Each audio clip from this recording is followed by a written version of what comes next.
আপুনি নিশ্চয় এগৰাকী জ্ঞানী মানুহ। জ্ঞানী মানুহ বাবেই আপুনি কথা কয়। আপুনি মূৰ্খ মানুহ লগ পাইছেনে? কেতিয়াবা মূৰ্খ মানুহে কথা কোৱা শুনিছেনে? কথা কোৱাৰ ক্ষেত্ৰত জ্ঞানী আৰু মূৰ্খ মানুহৰ প্ৰভেদ প্ৰসংগত প্লেটৰ এষাৰ কথা আপোনালোকৰ সৈতে শ্বেয়াৰ কৰিবলৈ মন গ'ল।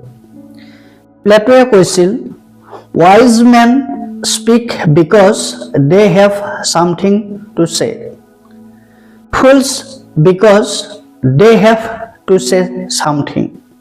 অৰ্থাৎ জ্ঞানী মানুহে কথা কয় কাৰণ তেওঁলোকৰ কিবা ক'বলগীয়া আছে। মূৰ্খ সেইসকল কাৰণ তেওঁলোকে কিবা এটা ক'বলগীয়া হয়। আপুনি যদি সঁচা অৰ্থত জ্ঞানী মানুহ তেন্তে আপুনি কথা ক'বই লাগিব।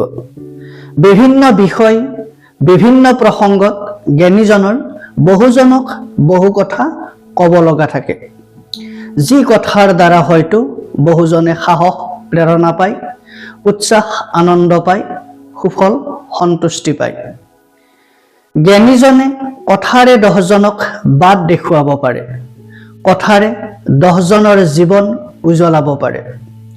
এইবাবেই জ্ঞানী মানুহে কথা কয়, কথা কোৱাৰ প্ৰয়োজন থাকে। মূৰ্খ লোকে কথা নকয়, কথা ক'ব নোৱাৰে। প্ৰতিটো ক্ষেত্ৰতে মূৰ্খ লোকে জবাবদিহি হ'ব লাগে। সেইবাবেই নিজে কথা কোৱাতকৈ আনক কি, কিয়, ক'ত, কেতিয়া, কিমান, কেনেকৈ ইত্যাদি প্ৰশ্নৰ উত্তৰ বা কৈফিয়তত কিবা কিবি ক'বলগীয়াত পৰে। শেষত প্লেটোৰ চিন্তাৰে কওঁ, কথা ক'বলৈ শিকক, কথা ক'বলৈ আৰম্ভ কৰক।